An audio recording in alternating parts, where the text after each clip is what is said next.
Salut à tous les amis, j'espère que vous allez bien. On se retrouve comme tous les jours pour parler de l'actualité du MMA. Je suis Clément Marcoux, propriétaire du FMC Performance Center, préparateur physique formé à l'INSEP et je suis coach de MMA depuis environ 15 ans. Vous pouvez me retrouver sur Instagram, sur toutes les plateformes que je vous ai illustrées à l'écran. Donc les nouvelles, les news du coup du jour, c'est déjà l'annonce du combat entre Gervonta Davis et Ryan Garcia, donc celui que vous connaissez sur YouTube pour toutes ses vidéos. D'ailleurs, elle a fait une vidéo avec Francis Ngannou, pour ceux qui se rappellent, où Francis a un plastron et lui il frappe à répétition. Du coup, et ça avait fait un peu le buzz. Mais bon, Ryan Garcia, voilà, c'est quelqu'un qui est connu sur les réseaux sociaux, mais qui est un très très bon boxeur avec un très gros crochet du gauche. Bon, là, il affronte un redoutable combattant, le Tank. Donc, Gervonta Davis, qui a un gros coup d'œil et qui frappe comme une mule. Donc, c'est très courageux de sa part. Donc, c'est un peu comme le Playboy contre le guerrier Gervonta Davis. Alors, même si, attention, hein, Ryan Garcia, il est solide parce qu'il a été compté. Qu'elle avait affronté, j'ai perdu le nom, mais il avait affronté un adversaire, il avait été compté, il a su revenir et après derrière lui le connecter. Donc voilà, c'est le choc. Alors attention, Gervonta Davis, c'est un combat quand même de prévu. C'est juste un accord de principe. Alors faites attention parce qu'en boxe anglaise, des accords de principe, il y en a beaucoup. Et après, des fois, ça mène à rien. Mais là, j'ai l'impression, comme tout le monde l'a partagé sur tous les réseaux, ça devrait le faire.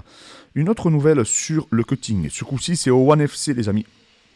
En fait, c'est Kamran Ryan Abazov qui a été déchu de son titre des poids welter parce qu'il a loupé la pesée. Donc il affrontait Christian Lee, il a loupé la pesée, ça fait 2 fois d'affilée. Hein.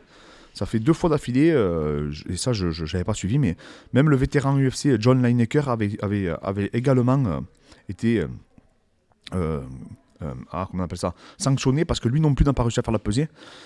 Donc là, ça commence à faire beaucoup. Bon, on en revient toujours à ce problème de cutting. Au NFC, ils ont toujours eu des problèmes. Il faut savoir qu'au NFC, ils ont eu un mort. Hein. Donc c'est pour ça que eux, ils limitent la reprise de poids que tu peux effectuer entre en fait le moment où tu te pèses et le moment du combat. C'est ce que devrait faire un peu tout le monde, je pense. Mais voilà. Ensuite, Roré Masvidal, qui tacle, comment ça s'appelle, Gilbert Burns. Donc on devrait assister à ce combat si tout se passe bien. En tout cas, Roré, il est chaud. Il a dit qu'il allait régler et battre. Alors, je vous laisserai récupérer exactement mot pour mot ce qu'il a dit. Mais comment ça s'appelle? Mais voilà, il n'y est pas allé de même morte. Je rappelle, les amis, aussi qu'Ousmane va affronter Pitbull. Donc, je vais vous le rappeler pendant tout le long. Et on se dirige aussi. J'ai vu que Mokaef était chaud pour affronter Kai Kara France. Donc ça aussi, ça peut être intéressant. Même si Kai Kara France est déjà booké, mais voilà, il est chaud pour l'affronter, donc ça lui ferait faire un gros step-up. Hein. Là vraiment, là, je veux dire, il monterait, ça serait un level up vraiment pour lui, parce qu'il affronterait un combattant de tout autre niveau. Et pareil, toujours des déclarations aussi d'Israël Adesanya, hein, qui dit qu'il est prêt à affronter du coup Pereira encore 2 fois, avec ou sans ceinture. Mais il pense qu'il va devoir l'affronter encore 2 fois. Ça c'est s'il gagne. Hein. S'il gagne, oui, c'est sûr qu'il sera obligé de le raffronter, mais faut pas qu'il oublie que Pereira va se préparer et que c'est pas dit qu'il gagne non plus. Donc voilà. Donc c'est les nouvelles un peu du jour, c'est ce qui se passe actuellement du coup dans le monde du MMA. Il y a vraiment, voilà, hein,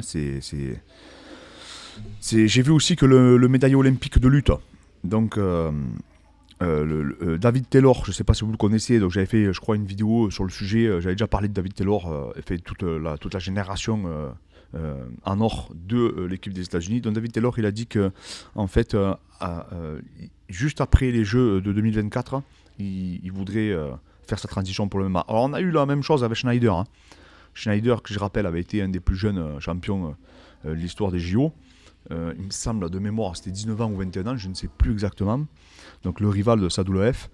Et lui, du coup, aussi devait passer directement au MMA.